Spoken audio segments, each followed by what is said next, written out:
Hey, welcome to Geek Freaks. I am Frank, and today I'm joined by Scott Wilke. We've had on the show before, talked about his amazing comic books, Periwinkle, Cupid. We've talked about Cupid last time. Scott, how are you doing today, man? I'm good, man. How are you? I Glad am we were doing able to good. connect. Yeah, yeah. Scott, you've got a great library of comics. I'm personally a big fan of your Periwinkle line, and we're going to be Thanks. talking a little bit about your latest one in that franchise with Frost. Can you tell us a little bit about Frost and what your direction was with this comic book?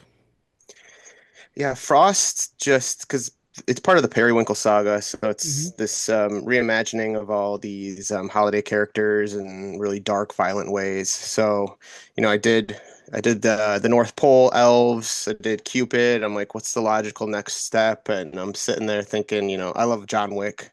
Yeah. So I'm like, and I'm like, what character could kind of do a cool hitman? And then I'm like, Jack Frost. I mean, he can create his weapons out of ice, shoots ice bullets, he leaves no trail of evidence. His dad's Old Man Winter. So I'm just like, it just kind of very serendipitously came together. And yeah, it's a real love letter to John Wick. So yeah, that's kind of the long and short of how Frost came to be. And you did this one with, is it Arturo Meza, right? That's how you say Arturo.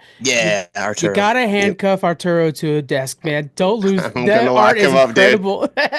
I'm telling you, I'm gonna go to Spain. I'm gonna kidnap him. Yeah, I might even try to put a ring on it because, I would. It is incredible the artwork. The way when you he's said John Wick, amazing you're like, yep, that nailed it because it's exactly John Wick vibes. for Uh, sure. Even with just like the car on the car in the sunset, that's such a good way to look at Yeah, it. yeah, yeah. Um, so will we see expansions on Frost or anything else of the Periwinkle? I'm assuming we're gonna get more Periwinkle, but everything's a one shot. Do you plan on Yeah, expanding on any of these characters? for sure. Yeah, the next one I'm doing is called O'Hare. So that one's about the Easter Bunny's daughter and Baby New Year, and they're disgraced ex-cops. So that's we're currently working on that one, and once that one's done, I'm gonna start kind of, I'm maybe 10 years behind the trend, but I'm going to start combining these universes together and have them Yeah. crossover, Cupid meets Frost, that type of thing. So it's really going to pay off for those who have been like around and been following each of these guys' stories because they will intersect in really meaningful ways. It's not just going to be out of the sake of doing it. Hmm. It's going to be very organic, and I think it's gonna really pay off. And even for people who are new to the series, I think they're gonna be able to jump in and just have a joy because it's you don't have to read them all together if you don't want to. You can read Right. one, and there's something to get from just a single experience. But those who are kind of eating the whole meal are gonna, I think, feel very satiated. Well, and they Yeah, are connected still today. It's just that you have to pay yeah, attention to it. But like the events in Periwinkle are affecting what we're seeing with Frost. Um, yeah, there's a power vacuum, right, with Santa, and so who's going to exactly. fill in that power vacuum? And all of this, saying Santa, saying the Easter Bunny, and all these different things like that. It's a Yeah, mob story. It really is. Like there's this big power vacuum, and who's yeah, going to take on top? What about that genre were you attracted to, and why would you want to bring these kind of fantasy characters into that? yeah. I've always been. I love holidays. I love you know nostalgia. Hmm. So like, Yeah. I look at that and I'm like, how can that stuff grow with us, right? I mean, I love the mythology behind all of it, and it's very deep um and layered mythology too. Once you start digging Yeah. into like the lore behind Santa and Jack Frost and all that, you unlock this treasure trove of stuff to play with, and it's just an immense sandbox. And then I love movies like John Wick, like Big Yeah. Lebowski. Like a lot of that was like Cupid was kind of my Big Lebowski. Hmm. Periwinkle, I love Kill Bill. That was my Kill Bill. So it's always like I try to like pull all these things that I love and then mix in this nostalgia and kind of create this cacophony of craziness and fun. And it's so far it's been it's it's been very, and I think I owe a lot of that to Arturo, how organic and kind of well meshed. Like everything fits together really Yeah. well, and Arturo is a big piece of that. His consistent kind of style and voice through that is like a real through line, and you can tell the DNA is all matching throughout. So um, yeah, I don't know if I answered your question, You but you did, yeah. Well, even with okay, like, I but like the yeah, idea of bringing in Arturo on this because even if it's in yeah, the city or if it's in a forest, uh, yeah, they still feel like they're in the same breathing world. It still feels very much alive because yeah, Arturo's definitely putting in the effort to make sure everything in the background makes sense and that there are makes characters sense in the background and stuff too. for So sure. it's really good work. Um, you have a lot of morally gray characters. By the way, I'm thinking now with the Easter Bunny one. I mean, Pulp Fiction, right? That seems like such a Pulp Fiction storyline. Thank you, sir. You got me, man. You connected. Perfect. Okay, so you have a lot of these morally great characters, heroes, Yeah. villains. How do you keep your readers empathetic toward these characters when they're doing sometimes somewhat heinous things? How do you do that? How do you manage that? I always think of like It's Always Sunny, right? It's like those types of characters where at the end of the day you want to hate them, but they're kind of it's not things out of the realm of things we've maybe thought. Or like Michael Scott's maybe a lesser example or more Hmm. accurate. You know, he does things that like we would do if we didn't have social etiquette, right? Yeah, So I like doing that. Like these characters all have a little bit of humanity in them and things kind of pulled from my own perspective. You know, my Cupid's, um, you know, he's love drunk and he wants to have love and all that, so like he yeah, pulled from that, and I've pulled from like heartbreak through my life and stuff in that one. And Jack Frost, he wants to break free of the shadow of his father. He wants to be more than what his father created, and I think that's all something we can relate to, trying to create our own footprint in this world. And so it's always kind of keeping that one piece in there that kind of we can connect with. yeah. Because at the end of the day, I love Superman, don't get me wrong, but he's not always that interesting because Hmm. he is always doing the right thing. I think when you do those morally gray, it's just so much more fascinating and so much more realistic because we understand that, right? As a Hmm. from a human perspective. And um, it's not, these guys aren't always the heroes. Sometimes they're the villains. And sometimes we're the villains in our own stories, and it's all about perspective. And um, yeah, I just love exploring that. And I think it makes for good stories, more Yeah. so than just a very, one-dimensional good guy versus bad guy type of narrative. And So, it's trusting the audience to find the through the complexity the character that they want to follow still. And I think with Jack Frost, one of the things I really liked is while he's trying to escape the shadow of his father, I think in a lot of ways he would love to have his father's love, which his dad is so strictly, you know, the mob is number one. We got to be number one. We got to take over Santa's role. And it's just like, hey, let's yeah. stop and take a break for a second, man. I'm doing good, I promise, you know. Right. I love that. No, I appreciate you taking that because, like, you know, I love the character driven component of it, Mhm. and I love when people kind of narrow in on those things. So thank you for pointing that out because that's what it's all about. I love the we all love action and stuff like that, and Yeah. that's all fun and flair and all that. But at the core, it's a very character driven story about a man like trying to break free and trying to be more than what he's told he could be. So that's Yeah. awesome that you got that from that. Now, when you're talking about character-driven characters, it's a lot of, well-crafted writing.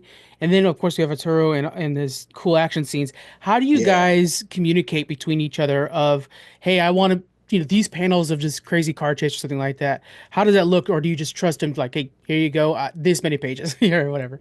Right. No, what's funny is it's a story I always like to tell is that Arturo told me once that he learned all of his English, and maybe I told you this the last time we talked, that he learned it all from Tarantino films. So I just let that I do kind of I give him a panel by panel breakdown, but I Okay. don't really, I'm not domineering about it. If he wants to veer one way, I'm like, go for it, buddy. Like, I just looking at an O'Hare page just now, and I'm like, he had New Year's Baby do something a little bit different from what I scripted, but I'm like, it's such a great departure. Like, I'm like, Mm, that was such a great addition.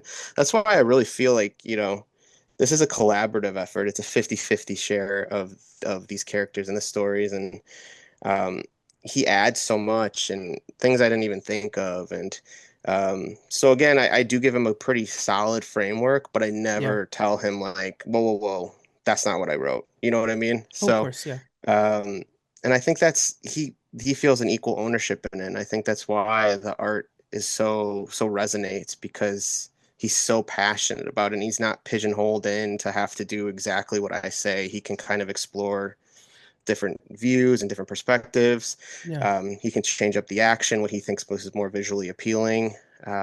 So yeah, it's a really great relationship we have, and I Mhm. hope we can keep doing this because he's having fun, I'm having fun. So Yeah, works out well. Can you yeah, give us, is there an example that you could think of in Frost where Arturo added something and you wanted to make sure the story addressed it? If that makes sense?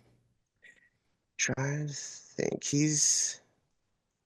He's covered pretty much everything because he got that like I think Frost was probably one of the ones he got the most, you know. Okay. So I don't think there's anything that I'm like had to like hammer home or anything. Yeah. Um, yeah, I can't think of anything off the top of my Okay. head. No. Okay.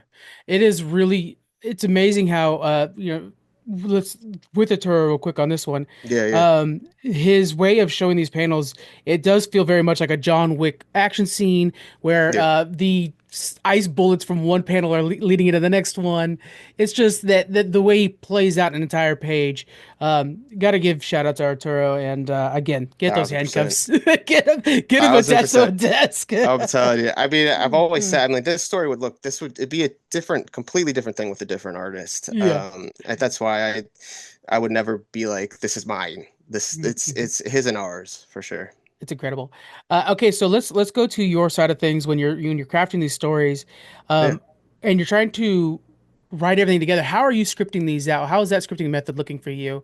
Are you using storyboard? Are you going outline? What's the first steps? Yeah, I have like I do because I'm a film minor, so Hmm. I have storyboarding experience, so I do have it like roughly drafted. I know what I want these characters to, I know where I want them to meet and how I want them because it's interesting to do one shots, right? Because it's Right, like you have to tell a very condensed story. So a lot of the time, what I'm doing is I'm looking at the main component of what I want to tell, right? And then I prune off all the extra. Because like if I had 6 issues, I could have fun. I could go down right. those tangents and those different branches. So it's about finding where I want the beginning and end to be, and then doing that, and then pruning away the excess Hmm. um, to make it fit within a 30 to 40, 50 page book. So um, but overall, I do have an end point for the entire Periwinkle saga, how I want to kind of put a bow on the end of it. Okay. Periwinkle's obviously the start of that project, and I do want it to kind of finalize and close with him. Um, so then in the middle, I just kind of find cool ways to have them organically intersect. They're all kind of in the same vicinity, right? There's Atlantic Hmm. City, New York, so it's going to play into that. And there's the villains all have a through line as well, how they're connected. So yeah, long story short, that's yeah, So do you how often do you feel like your film knowledge plays in a part? Like so with Frost, what I'll say is you yeah, start with like the middle section, then jump back. We've seen that a few times, like the noirs, how did I get yeah, stuck here kind of thing floating in a pool. We yeah, kind of yeah. have one of those scenes, right? Is there any other influences from film that you bring into this? We've talked about again also some of the movies and stuff like that, but is there anything else that like with structure that you use? Frost, I wanted to because like Frost again, and harkening back to the John Wick, he's this famed assassin. He's known as he's his kill record's north of 1,000, and Yeah. everyone fears him. But I'm like, that's the baseline, right? But I want to start off showing him at his weakest. So Okay. that's where we open. He's broken. He's down. Like this is you have to kind of reconcile that in your mind now. Like this guy's he's tied up and Hmm. he's about to be killed. So I'm like, is he really that that great? So and it reminded me a lot of John Wick's like beginning scene because we find him he's battered and bruised, and then Yeah. we have to reconcile that the Baba Yaga legend that he is. So that was kind of my what I wanted to achieve with that. Cupid was is very noir with the narrative perspective, and I did that to be kind of to reflect the juxtaposition of what he feels and what he portrays because Hmm. he acts very like, cavalier, nonchalant about life, but he's struggling internally. And I think that was a really that dichotomy of like how we are in relationships and love and all Yeah. that. I had fun kind of exploring that. So it just kind of depends, what I want to tell, and then how, best to kind of convey that. So Yeah. And then Periwinkle, I want to add to that because I think people need to. I'm a big fan of this saga, and I really think everybody needs to jump in. And Periwinkle's such a good one. I think it's like 80 pages. It's a bigger one. yeah, Um, and then that is just this like lone soldier wanting revenge and entering into the dungeon of the beast, to fight off, very much Kill Bill, right? Entering in and just totally. gonna slay everybody until they get to the boss. Yeah. So make sure you guys check that out as well. Uh, let's talk about what we have coming up next because we have, we've talked a little bit about Periwinkle Saga and what's coming up next there, but you have some more books coming out now with Murder Mary, Junk World, and Xena Geist. Can you give us some background on those?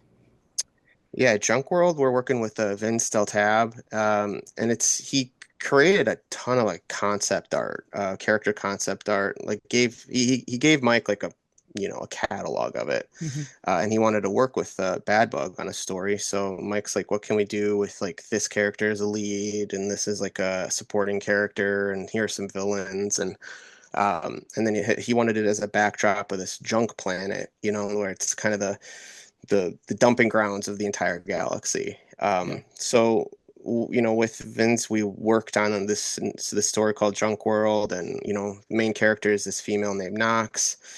She's got um, you know a wisecracking robot sidekick called Skiv, and so that was kind of the building blocks. And then I love movies again, and so I'm like, it'd really be cool to do like a Guardians of the Galaxy flair with that Yeah. one. So she's essentially just she's a smuggler who owes pretty much every single person on the planet, every scrap lord, every mercenary, every bounty hunter, she owes a debt to. So she's trying to just clear her name and clear her debts. So that one's a fun one, and it's just Vince's character designs like really carry this. Hmm.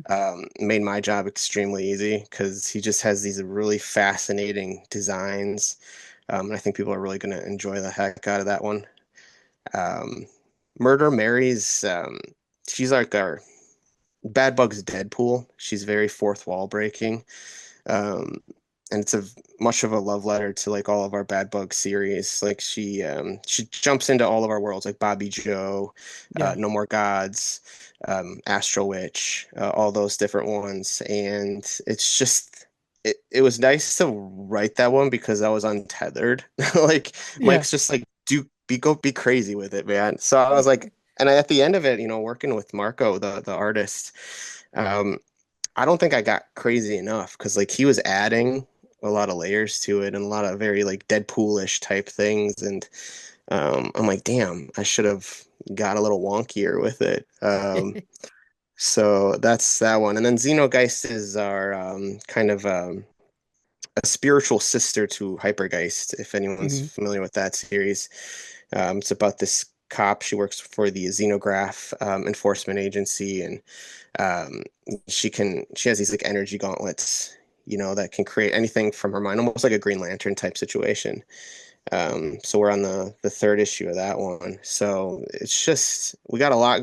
It's a lot of me, unfortunately. So hopefully everybody at every Bad Book fan's okay with that because the next Oh couple yeah. months are going to be very heavily Scott stuff. So Uh, everybody around here is a Bad Bug fan. I'll tell you that much for sure.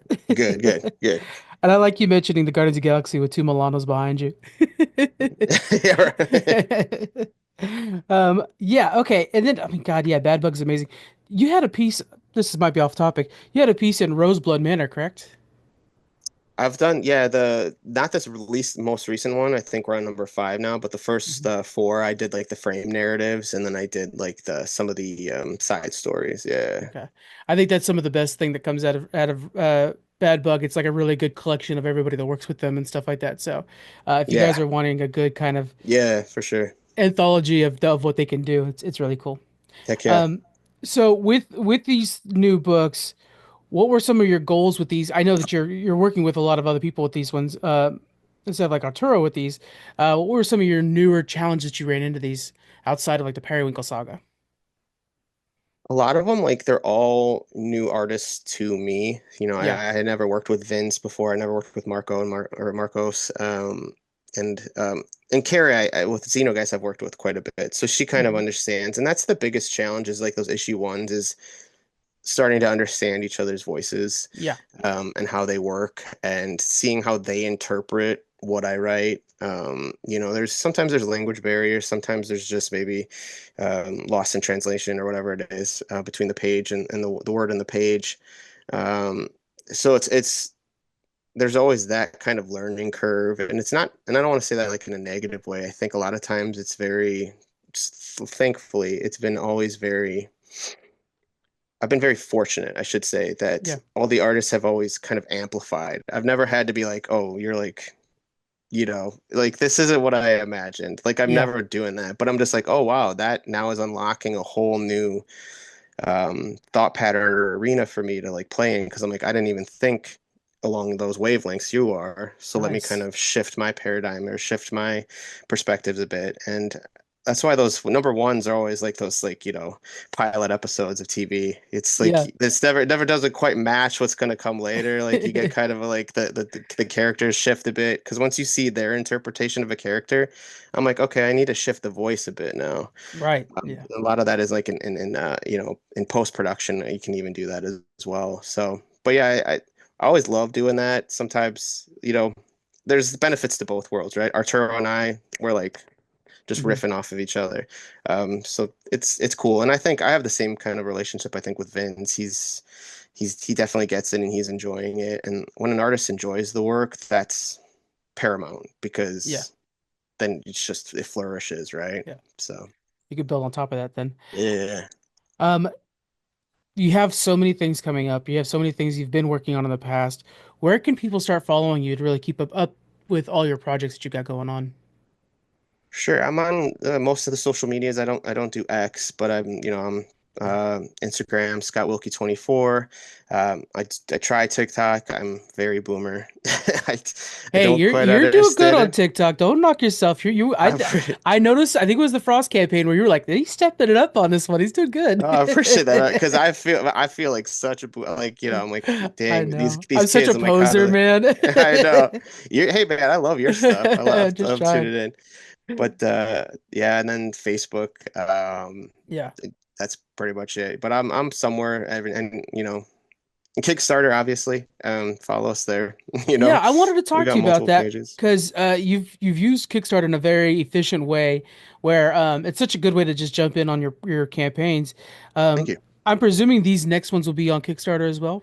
Yeah, yeah. We want to like test pilot. Some of these.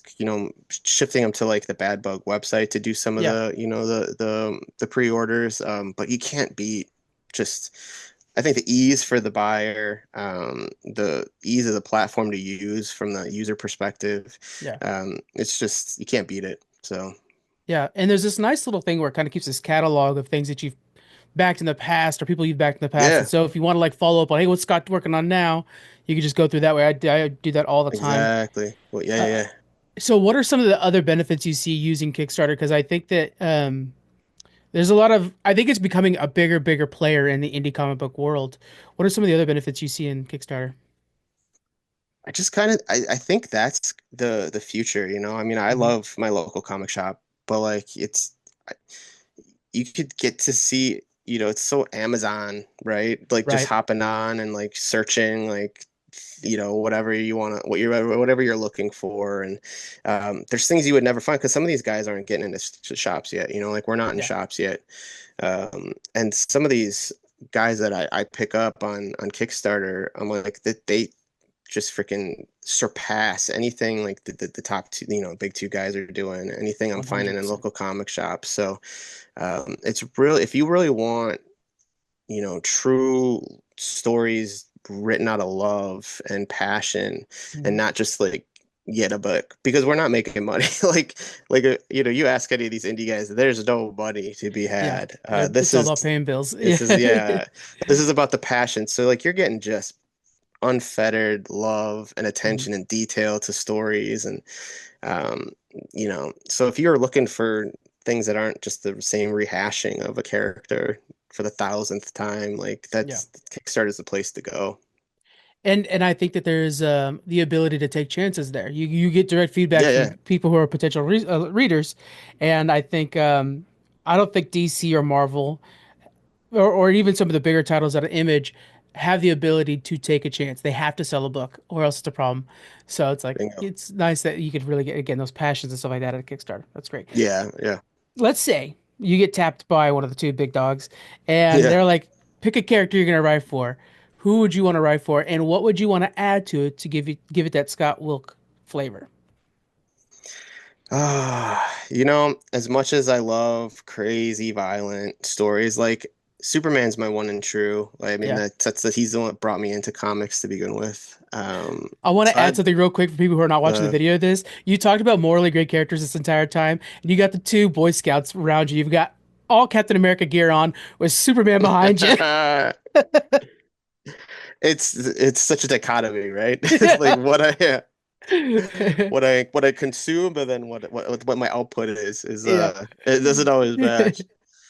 Yeah, I think I would just, I don't know. I've tried to think like what I could do with Superman, and obviously it's hard to do something that hasn't been done already. But I think Right. really going back to like taking it all the way back and putting him back in the 50s would be, um, I'd find that really enjoyable. And I'd like to see that from a visual, a movie perspective, and just have it kind of that retro vibe, like that Yeah. Fantastic Four is doing, Hmm.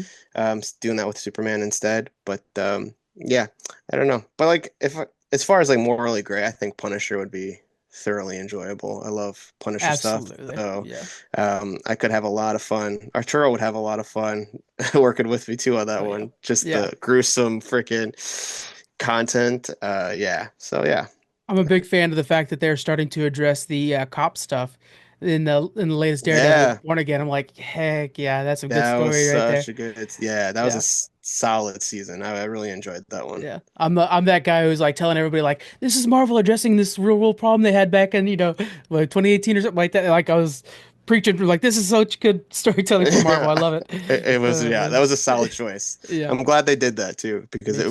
it was needed. Yeah, absolutely. All right, everybody. Scott, follow everybody. Follow everything he's got. Links in the description. Make sure you guys are following up on these campaigns.